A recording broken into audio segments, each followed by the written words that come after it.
Chapter 41, Moby Dick. I, Ishmael, was one of that crew. My shouts had gone up with the rest. My oath had been welded with theirs. And stronger I shouted, and more did I hammer and clinch my oath because of the dread in my soul. A wild, mystical, sympathetical feeling was in me. Ahab's quenchless feud seemed mine. With greedy ears I learned the history of that murderous monster against whom I and all the others had taken our oaths of violence and revenge. For some time past, though at intervals only, the unaccompanied, secluded white whale had haunted those uncivilized seas mostly frequented by the sperm whale fishermen. But not all of them knew of his existence. Only a few of them comparatively had knowingly seen him, while the number who as yet had actually and knowingly given battle to him was small indeed. For owing to the large number of whale cruisers, the disorderly way they were sprinkled over the entire watery circumference, many of them adventurously pushing their quest along solitary latitudes, so as seldom or never for a whole 12-month or more on a stretch to encounter a single news-telling sail of any sort. The inordinate length of each separate voyage, the irregularity of the times of sailing from home, all these with other circumstances direct and indirect, long obstructed the spread through the whole worldwide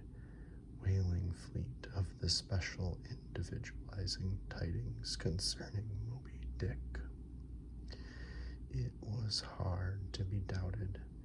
that several vessels reported to have encountered at such or such a time or on such or such a meridian a sperm whale of uncommon magnitude and malignity,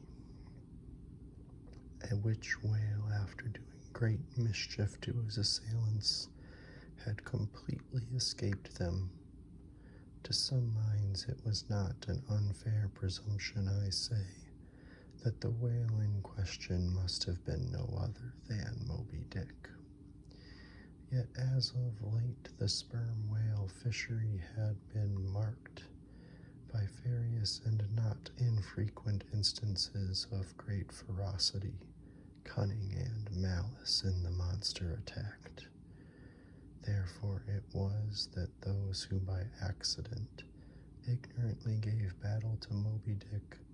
such hunters perhaps for the most part, were content to ascribe the peculiar terror he bred, more as it were, to the perils of the sperm whale fishery at large than to the individual cause.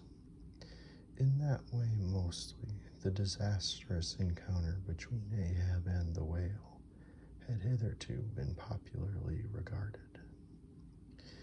And as for those who, previously hearing of the white whale, by chance caught sight of him, in the beginning of the thing they had every one of them almost as boldly and fearlessly lowered for him as for any other whale of that species. But at length such calamities did ensue in these assaults, not restricted to sprained wrists and ankles, broken limbs, or devouring amputations, but fatal to the last degree of fatality,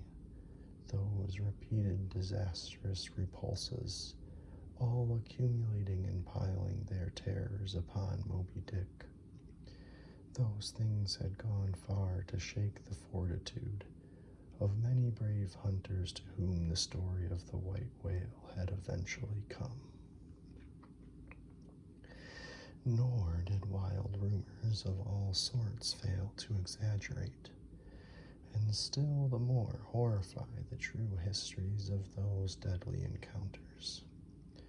For not only do fabulous rumors naturally grow out of the very body of all surprising, terrible events, as the smitten tree gives birth to its fungi,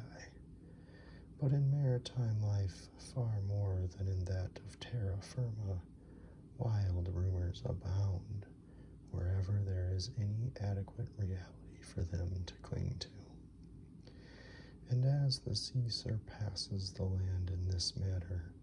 so the whale fishery surpasses every other sort of maritime life in the wonderfulness and fearfulness of the rumors which sometimes circulate there. For not only are whalemen as a body unexempt from that ignorance and superstitiousness hereditary to all sailors, but of all sailors they are, by all odds, the most directly brought into contact with whatever is appallingly astonishing in the sea. Face to face they not only eye its greatest marvels, but hand to jaw give battle to them. Alone in such remotest waters, that though you sailed 1,000 miles and passed 1,000 shores, you would not come to any chiseled hearthstone or aught hospitable beneath that part of the sun, in such latitudes and longitudes, pursuing to such a calling as he does. The whaleman is wrapped by influences all tending to make his fancy pregnant with many a mighty birth. No wonder, then, that ever-gathering volume from the mere transient over the widest watery spaces, the outblown rumors of the white whale did in the end incorporate with themselves all manner of morbid hints and half-formed fetal suggestions of supernatural agencies, which eventually invested Moby Dick with new terrors unborrowed from anything that visibly appears. So that in many cases, such a panic did he finally strike, that few, who by those rumors at least had heard of the white whale, few of those hunters were willing to encounter the perils of his jaw. But there were still other and more vital practical influences at work. Not even at the present day has the original prestige of the sperm whale, as fearfully distinguished from all other species of the leviathan, died out of the minds of the whalemen as a body. There are those this day among them who, though intelligent and courageous enough in offering battle to the Greenland or right whale, would perhaps either from professional inexperience or incompetency or timidity decline a contest with the sperm whale. At any rate, there are plenty of whalemen, especially among those whaling nations not sailing under the American flag, who have never hostilely encountered the sperm whale, but whose sole knowledge of the Leviathan is restricted to the ignoble monster primitively pursued in the north. Seated on their hatches, these men will hearken with a childish fireside interest and awe to the wild, strange tales of southern whaling. Nor is the preeminent tremendousness of the great sperm whale anywhere more freely comprehended than on board of those prows which stem him. And as if the now tested reality of his might had in former legendary times thrown its shadow before it, we find some book naturalists, Olafson and Pavelson, declaring the sperm whale not only to be a consternation to every other living creature in the sea, but also to be so incredibly ferocious as continually to be athirst for human blood. nor even down to so late a time as Cuvier's, where these are almost similar impressions effaced. For in his natural history, the Baron himself affirms that at sight of the sperm whale, all fish, sharks included, are struck with the most lively terrors, and often in the precipitancy of their flight dash themselves against the rocks with such violence as to cause instantaneous death. And however the general experiences in the fishery may amend such reports as these, yet in their full terribleness, even to the bloodthirsty item of Pavelson, the superstitious belief in them is, in some vicissitudes of their vocation, revived in the minds of the hunters. So that, overawed by the rumors and portents concerning him, not a few of the fishermen recalled in reference to Moby Dick the earlier days of the sperm whale fishery, when it was oftentimes hard to induce long-practiced right whalemen to embark in the perils of this new enduring warfare. Such men protesting that although other leviathans might be hopefully pursued, yet to chase and point lance at such an apparition as the sperm whale was not for mortal man, that to attempt it would be inevitably to be torn into a quick eternity. On this head, there are some remarkable documents that may be consulted. Nevertheless, some there were who, even in the face of these things, were ready to give chase to Moby Dick, and a still greater number who, chancing only to hear of him distantly and vaguely, without the specific details of any certain calamity, and without superstitious accompaniments, were sufficiently hardy not to flee from the battle if offered. One of the wild suggestions referred to as at last coming to be linked with the white whale in the minds of the superstitiously inclined was the unearthly conceit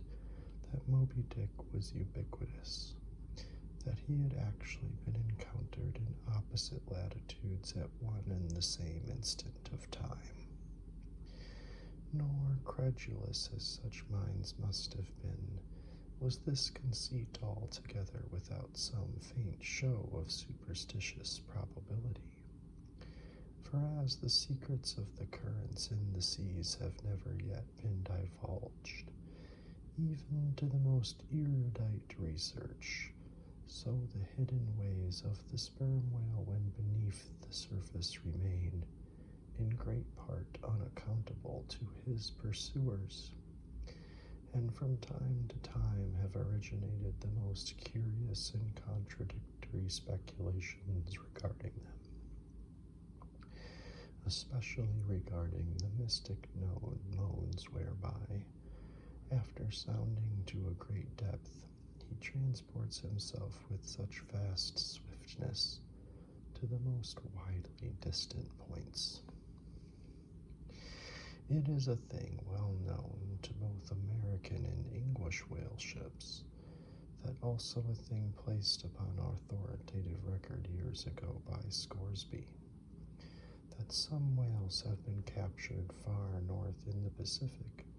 in whose bodies have been found the barbs of harpoons darted in the Greenland seas.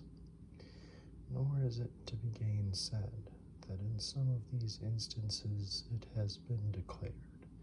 that the interval of time between the two assaults could not have exceeded very many days. Hence, by inference, it has been believed by some whalemen that the Northwest Passage, so long a problem to man,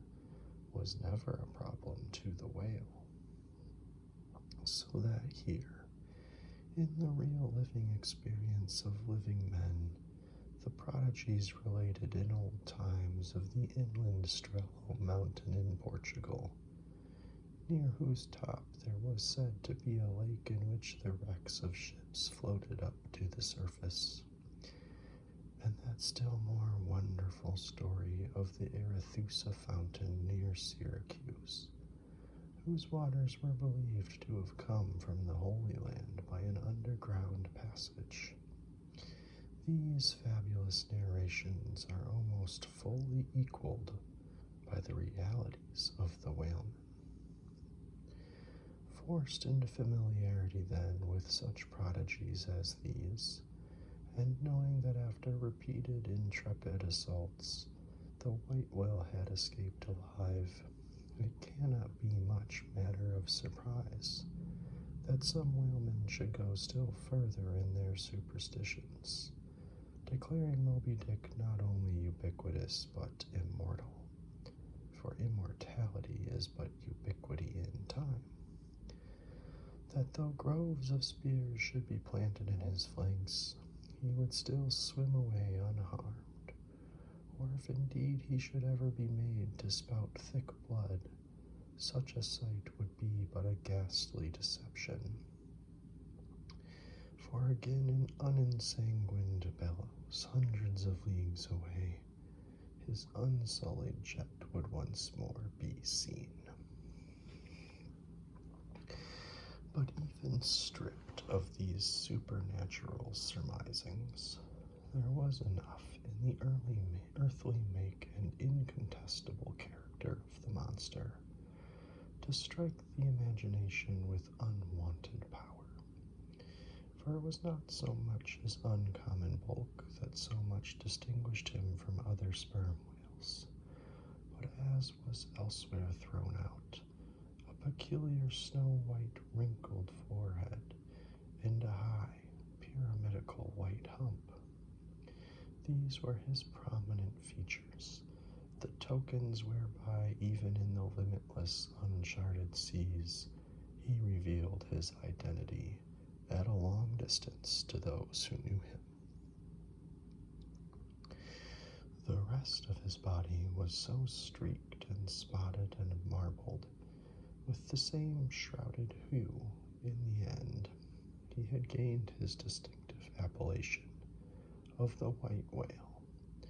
a name indeed literally justified by his vivid aspect, when seen gliding at high noon through a dark blue sea, leaving a Milky Way wake of creamy foam, all spangled with golden gleamings. Nor was it his unwonted magnitude, nor his remarkable hue, nor yet his deformed lower jaw, that so much invested the whale with natural terror, as that unexampled, intelligent malignity with which, according to specific accounts,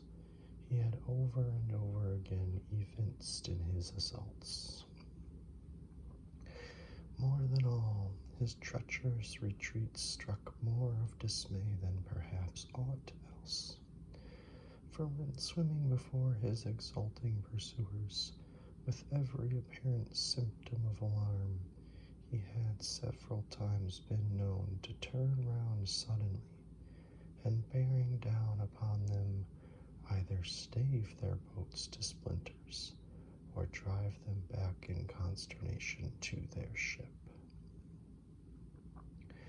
Already several fatalities had attended his chase, but those similar disasters, however little brooded ashore, were by no means unusual in the fishery. Yet in most instances such seemed the white whale's infernal aforethought of ferocity, that every dismembering or death that he caused was not wholly regarded as having been inflicted by an unintelligent agent. Judge, then, to what pitches of inflamed, distracted fury the minds of his more desperate hunters were impelled, when amid the chips of chewed boats and the sinking limbs of torn comrades, they swam out of the white curds of the whale's direful wrath into the serene, exasperating sunlight that smiled on as if at a birth or a bridal. His 3 boats stove around him, and oars and men both whirling in the eddies. One captain, seizing the line knife from his broken prow, had dashed at the whale as an Arkansas duelist at his foe, blindly seeking with a 6-inch blade to reach the fathom-deep life of the whale. That captain was Ahab. And then it was that suddenly sweeping his sickle-shaped lower jaw beneath him, Moby Dick had reaped away Ahab's leg as a mower a blade of grass in the field. No turbaned Turk, no hired Venetian or Malay could have smote him with more seeming malice. Some reason was there to doubt, then, that ever since that almost fatal encounter, Ahab had cherished a wild vindictiveness against the whale, all the more foul for that in his frantic morbidness he at last came to identify with him, not only all his bodily woes, but all his intellectual and spiritual exasperations. The white whale slammed before him as the monomaniac incarnation of all those malicious agencies which some deep men feel eating in them, till they are left living on with half a heart and half a lung. That intangible malignity, which has been from the beginning, to whose dominion even the modern Christians ascribe 1/2 of the worlds, which the ancient Ophites at the east reverenced in their statue devil. Ahab did not fall down and worship it like them, but deliriously transferring its idea to the abhorred white whale, he pitted himself all mutilated against. All that most maddens and torments, all that stirs up the lees of things, all truth with malice in it,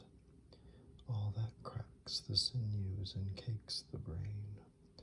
all the subtle demonisms of life and thought, all evil to crazy Ahab were visibly personified and made practically assailable in Moby Dick. He piled upon the whale's white hump the sum of all the general rage and hate felt by his whole race from Adam down, and then, as if his chest had been a mortar, he burst his hot heart's shell upon it. It is not probable that in his monomania in him took its instant rise at the precise time of his bodily dismemberment. Then, in darting at the monster knife in hand, he had but given loose to a sudden passionate corporal animosity,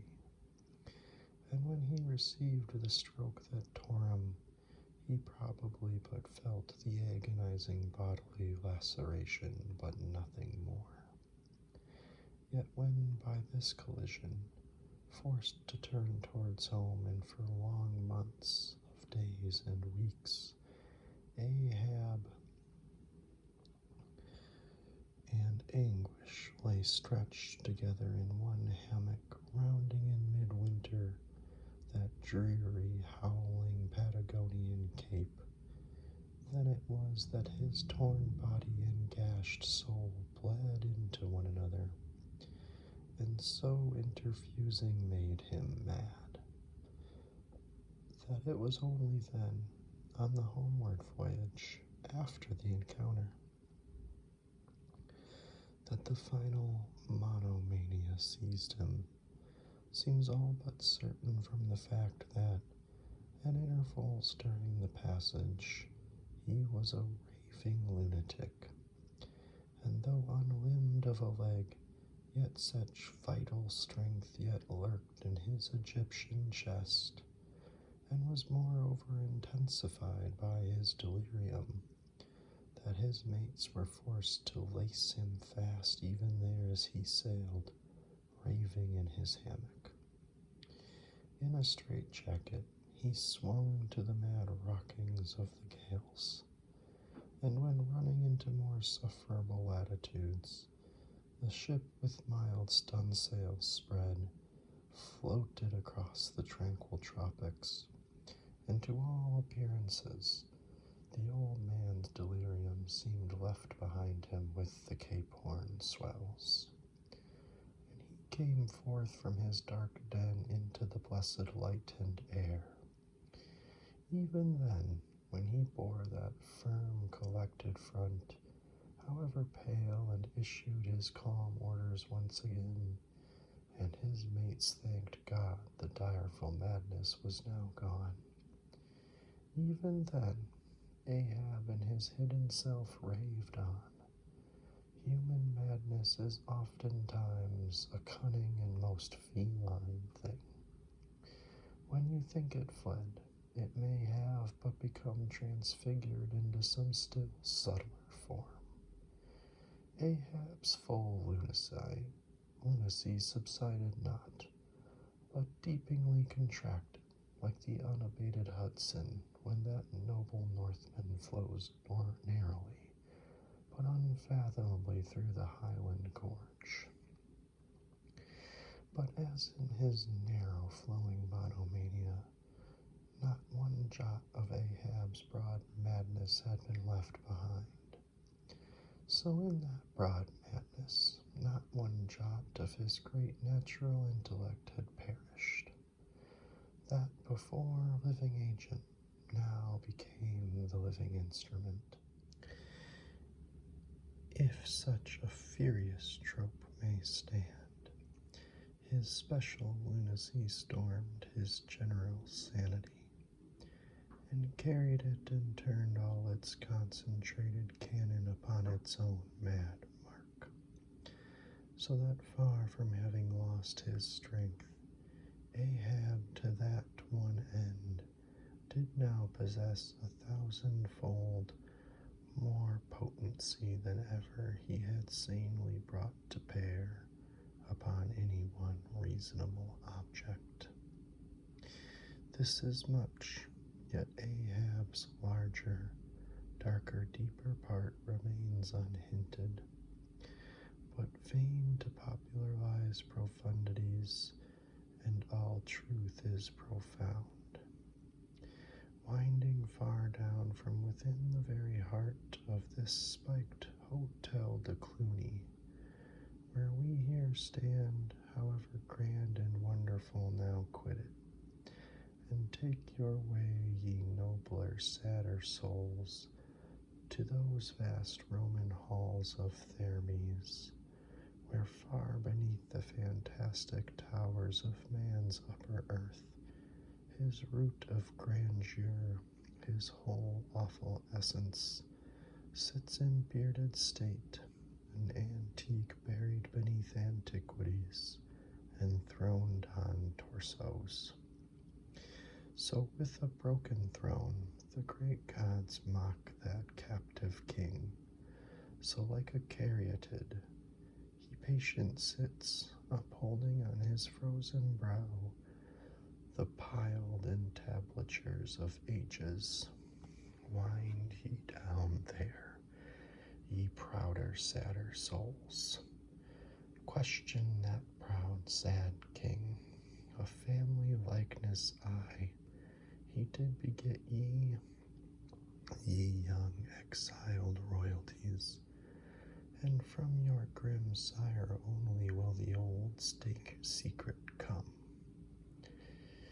Now in his heart Ahab had some glimpse of this, namely, all my means are sane, my motive and my object mad, yet without power to kill or change or shun the fact, he likewise knew that to mankind he did long dissemble, in some sort did still, but that thing of his dissembling was was only subject to his perceptibility, not to his will determined. Nevertheless, so well did he succeed in that dissembling, that when with ivory leg he stepped ashore at last, no Nantucketer thought him otherwise than but naturally grieved, and that to the quick with the terrible casualty which had overtaken him. The report of his undeniable delirium at sea was likewise popularly ascribed to a kindred cause, and so too all the added moodiness which always afterwards, to the very day of sailing in the Pequod on the present voyage, sat brooding on his brow. Nor is it so very unlikely that far from distrusting his fitness for another whaling voyage, on account of such dark symptoms, the calculating people of that prudent isle were inclined to harbor the conceit that for those very reasons he was all the better qualified and set on edge for a pursuit so full of rage and wildness as the bloody hunt of whales. Gnawed within and scorched without, with the infixed, unrelenting fangs of some incurable idea, such an one, could he be found, would seem the very man to dart his iron and lift his lance against the most appalling of all brutes, or if for any reason thought to be corporeally incapacitated for that, yet such an one would seem superlatively competent to cheer and howl on his underlings to the attack. But be all this as it may, certain it is that with the mad secret of his unabated rage bolted up and keyed in him, Ahab had purposely sailed upon the present voyage with the one only and all engrossing object of hunting the white whale. Had any of his old acquaintances on shore but half dreamed of what was lurking in him then, how soon would their aghast and righteous souls have wrenched the ship from such a fiendish man. They were bent on profitable cruises, the profit to be counted down in dollars from the mint. He was intent on an audacious, unmitigable, and supernatural revenge. Here then was this gray-headed, ungodly old man, chasing with curses a Job's whale round the world,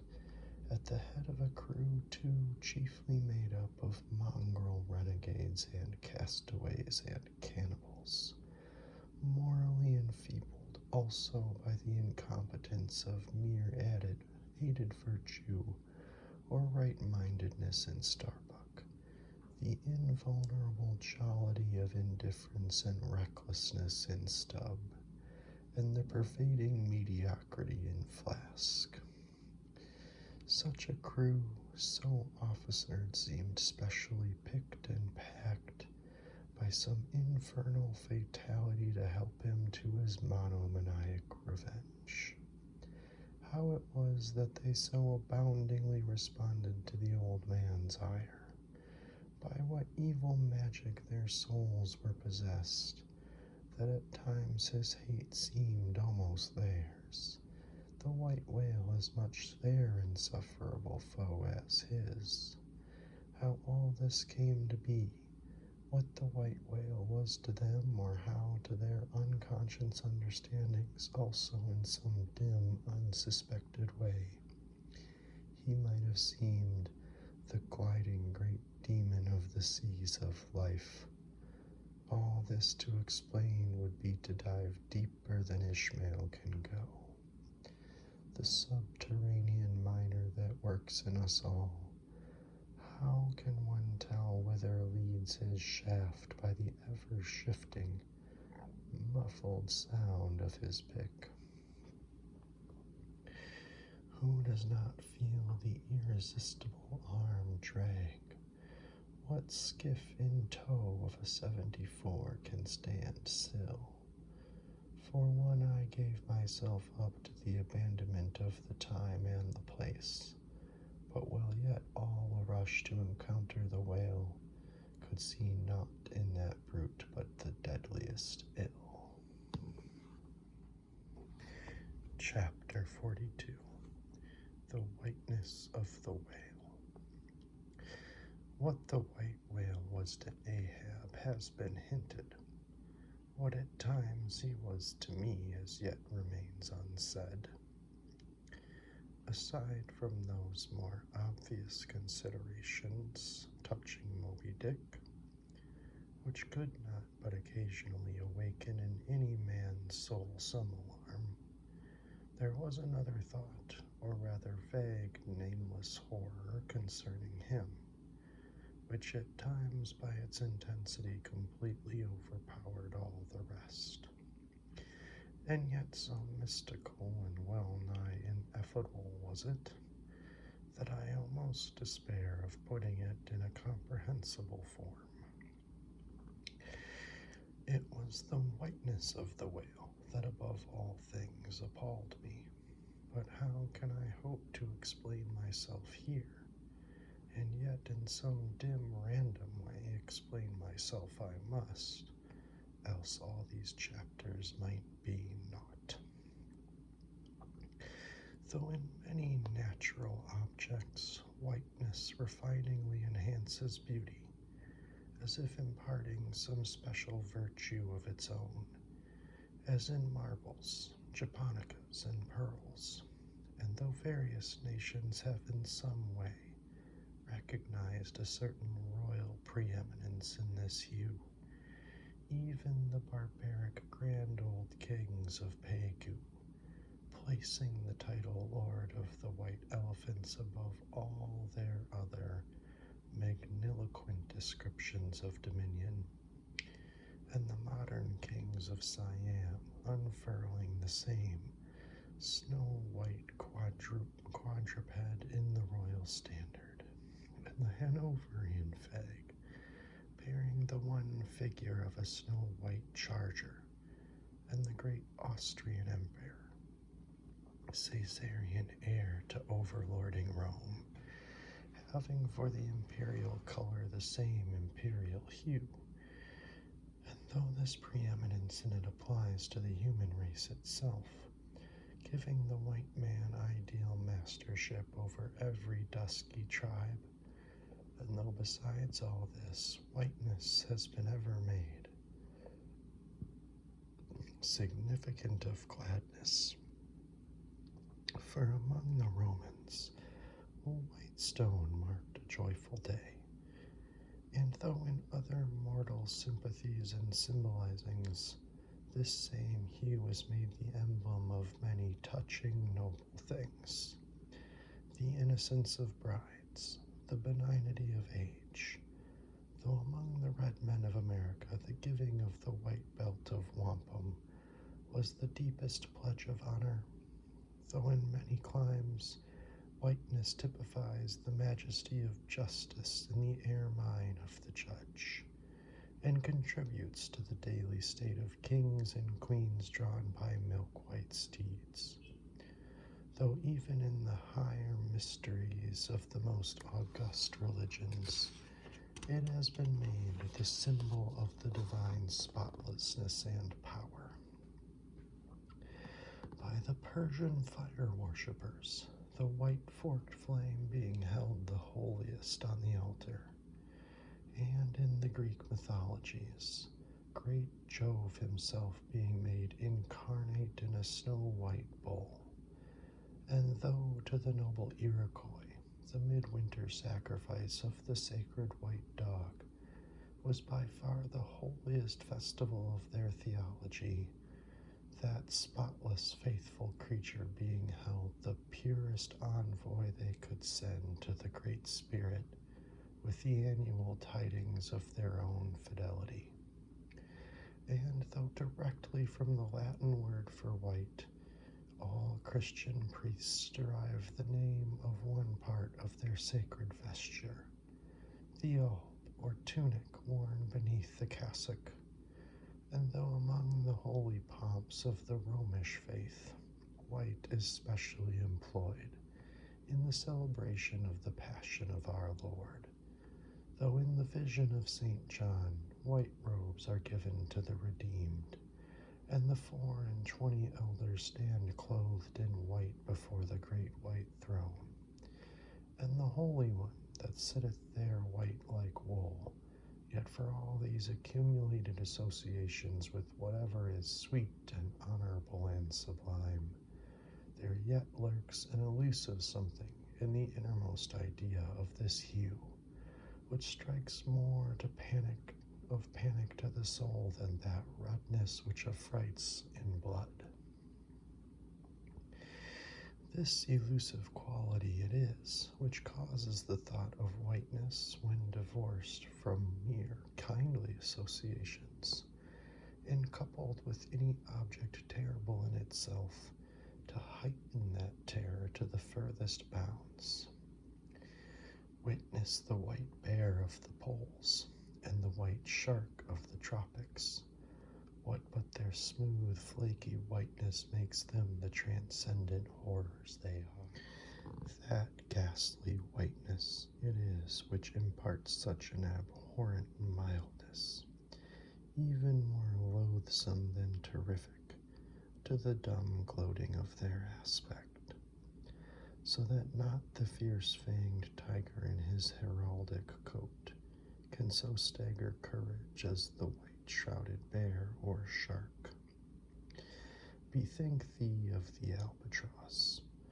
Whence come those clouds of spiritual wonderment and pale dread, in which that white phantom sails in all imaginations?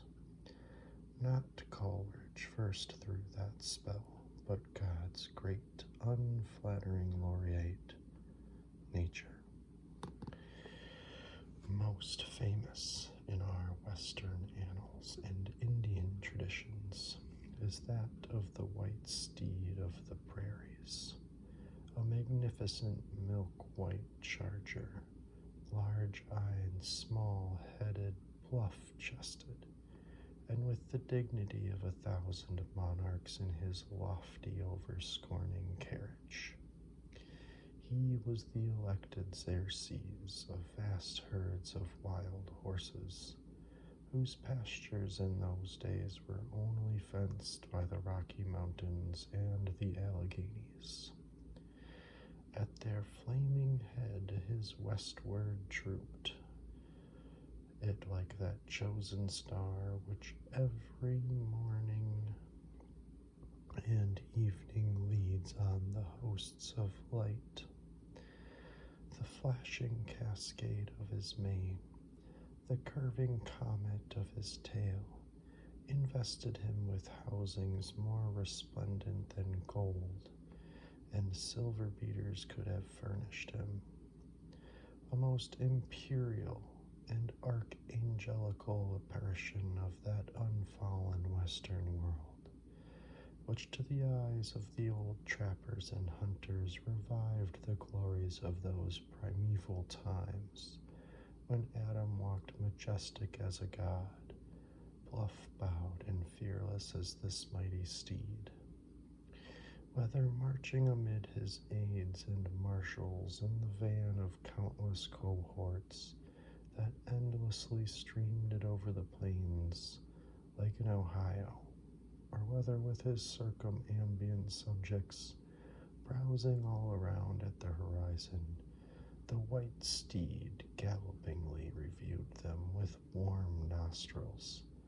reddening through his cool milkiness, in whatever aspect he presented himself. Always to the bravest Indians he was the object of trembling reverence and awe. Nor can it be questioned from what stands on legendary record of this noble horse, that it was his spiritual whiteness chiefly which so clothed him with divineness, and that this divineness had that in which, though commanding worship, at the same time enforced a certain nameless terror. But there are other instances where this whiteness loses all that accessory and strange glory which invests it in the white steed and albatross. What is it that in the albino man so peculiarly repels and often shocks the eye as that sometimes he is loathed by his own kith and kin? It is that whiteness which invests him, a thing expressed by the name he bears. The albino is as well made as other men, has no substantive deformity, and yet this mere aspect of all-pervading whiteness makes him more strangely hideous than the ugliest abortion. Why should this be so? Nor, in quite other aspects, does nature in her least palpable, but not the least malicious agencies, fail to enlist among her forces this crowning attribute of the terrible. From its snowy aspect, the gauntleted ghost of the southern seas has been denominated the white squall. Nor in some historic instances has the art of human malice omitted so potent an auxiliary. How wildly it heightens the effect of that passage in Froissart, when massed in the snowy symbol of their faction,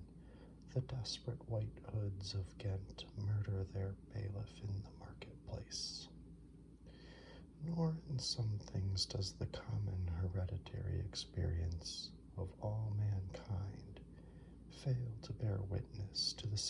supernaturalism of this hue. It cannot be well doubted that the one visible quality in the aspect of the dead which most appalls the gazer is the marble pallor lingering there, as if indeed that pallor were as much the badge of consternation in the other world as of mortal trepidation here. And from that pallor of the dead we borrow the expressive hue of the shroud in which we wrap them. Nor even in our superstitions do we fail to throw the same snowy mantle round our phantoms, all ghosts rising in a milk-white fog. Yea, while these terrors seize us, let us add that even the King of Terrors, when personified by the evangelist, rides on his pallid horse. Therefore, in his other moods, symbolize whatever grand or gracious thing he will by whiteness, no man can deny that in its profoundest idealized significance it calls up a peculiar apparition to the soul. But though without dissent this point be fixed, how is mortal man to account for it? To analyze it would seem impossible. Can we then, by the citation of some of those instances wherein this thing of whiteness, though for the time either wholly or in great part stripped of all direct associations, calculated to impart to it aught fearful, but nevertheless is found to exert over us the same sorcery, however modified, can we thus hope to light upon some chance clue to conduct us to the hidden cause we seek? Let us try. But in a matter like this, subtlety appeals to subtlety, and without imagination no man can follow another into these halls. And though doubtless some of at least of the imaginative impressions about to be presented have been shared by most men, yet few perhaps were entirely conscious of them at the time, and therefore may not be able to recall them now. Why, to the man of untutored ideality, who happens to be but loosely acquainted with the peculiar character of the day, does the bare mention of Whitsuntide marshal in the fancy such long, dreary, speechless processions of slow-pacing pilgrims, downcast and hooded with new-fallen snow? Or to the unread, unsophisticated Protestant of the middle American states, why does the passing mention of a white friar or a white nun evoke such an eyeless statue in the soul? Or what is there apart from the traditions of dungeoned warriors and kings, which will not wholly account for it, that makes the White Tower of London tell so much more strongly on the imagination of an untraveled American than those other storied structures, its neighbors, the Byward Tower, or even the Bloody, and those sublimer towers, the White Mountains of New Hampshire, whence in peculiar moods comes that gigantic ghostliness over the soul at the bare mention of that name, while the thought of Virginia's Blue Ridge is full of a soft, dewy, distant dreaminess? Or why, irrespective of all latitudes and longitudes,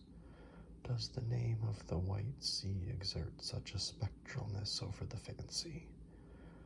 while that of the Yellow Sea lulls us with mortal thoughts of long, lacquered, mild afternoons on the waves, followed by the gaudiest and yet sleepiest of sunsets? Or, to choose a wholly unsubstantial instance, purely addressed to the fancy, why, in reading the old fairy tales of Central Europe, does the tall, pale man of the Hartz forests, whose changeless pallor unrustlingly glides through the green of the groves, why is this phantom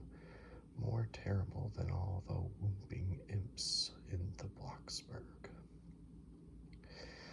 Nor is it altogether the remembrance of her cathedral toppling earthquakes,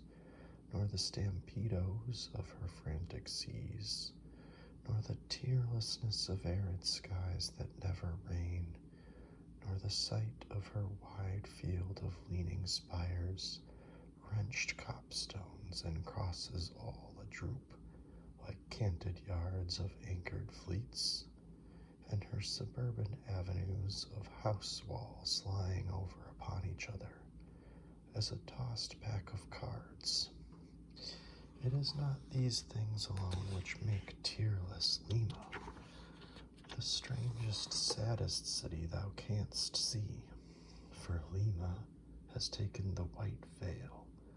and there is a higher horror in this whiteness of her woe. Old as Bizarro, this whiteness keeps her ruins forever new, admits not the cheerful greenness of complete decay, spreads over her broken ramparts the rigid pallor of an epoxy that fixes its own distortions. I know that, to the common apprehension, this phenomenon of whiteness is not confessed to be the prime agent in exaggerating the terror of objects otherwise terrible, nor to the unimaginative mind is there aught of terror in those appearances whose awfulness to another mind almost solely consists in this one phenomenon, especially when exhibited under any form at all approaching to muteness or universality. What I mean by these two statements may perhaps be respectfully fully elucidated by the following examples. First, the mariner, when drawing nigh the coasts of foreign lands, if by night he hear the roar of breakers, starts to vigilance, and feels just enough of trepidation to sharpen all his faculties. But under precisely similar circumstances, let him be called from his hammock to view his ship sailing through a midnight sea of milky whiteness, as if from encircling headlands shoals of combed white bears were swimming round him. Then he feels a silent, superstitious dread. The shrouded phantom of the whitened waters is horrible to him as a real ghost.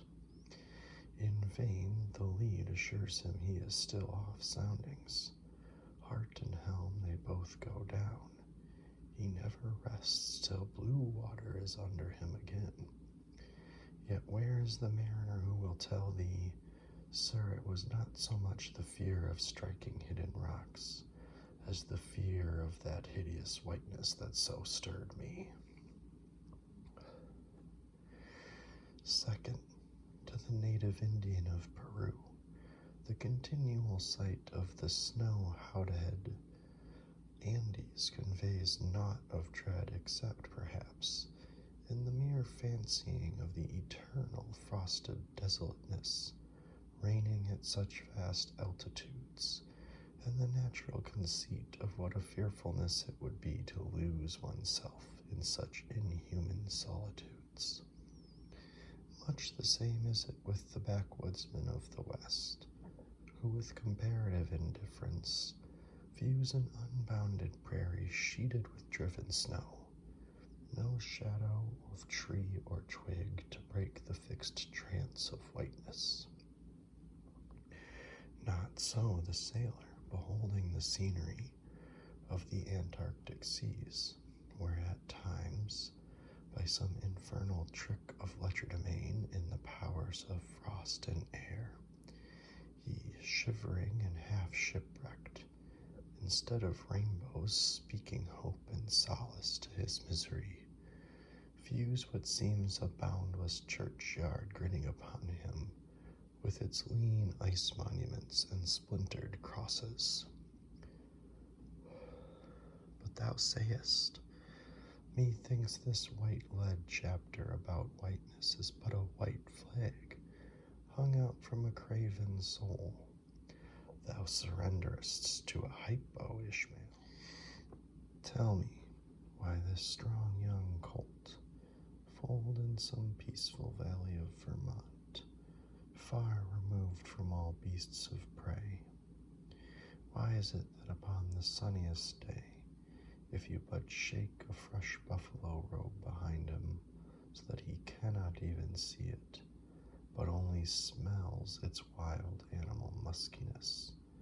why will he start, snort, and with bursting eyes paw the ground in frenzies of affright? There is no remembrance in him of any gorings of wild creatures in his green northern home, so that the strange muskiness he smells cannot recall to him anything associated with the experience of former perils. For what he knows this New England coat of the black bisons of distant Oregon. No, but here thou beholdest even in a dumb brute the instinct of the knowledge of the demonism of the world, though thousands of miles from Oregon, still when he smells that savage musk,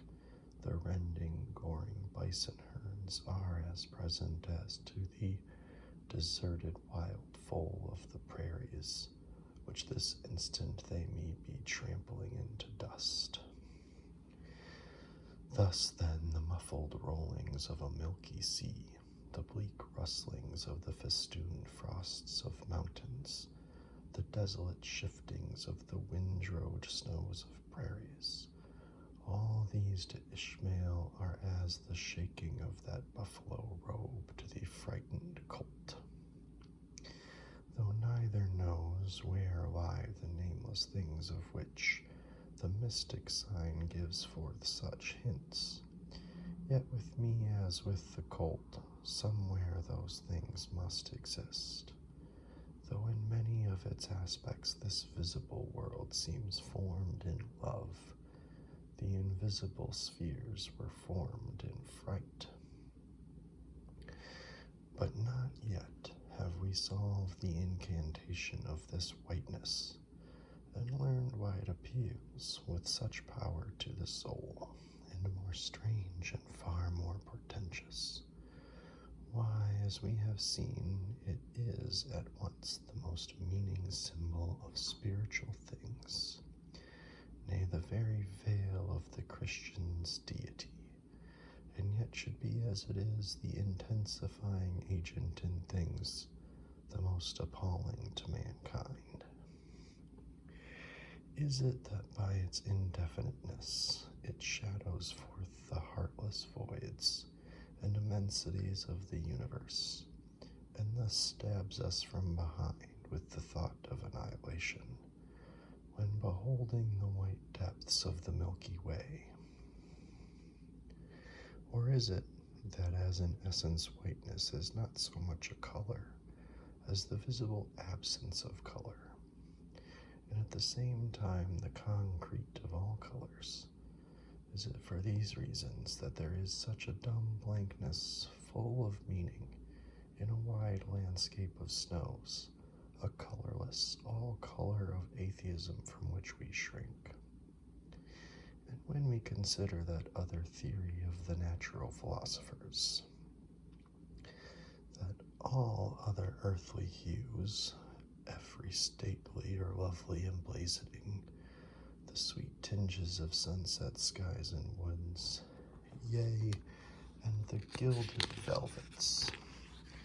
of butterflies, and the butterfly cheeks of young girls,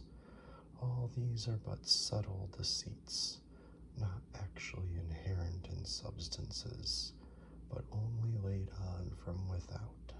so that all deified nature absolutely paints the harlot, whose allurements cover nothing but the charnel horse within. And when we proceed further, and consider that the mystical cosmetic, which produces every one of her hues, the great principle of light, forever remains white or colorless in itself, and if operating without medium upon matter, would touch all objects, even tulips and roses, with its own blank tinge, pondering all this, the palsied universe lies before us a leper, and the like willful travelers in Lapland, who refuse to wear colored and coloring glasses upon their eyes, so the wretched infidel gazes himself blind at the monumental white shroud that wraps all the prospect around him. And of all these things the albino whale was the symbol,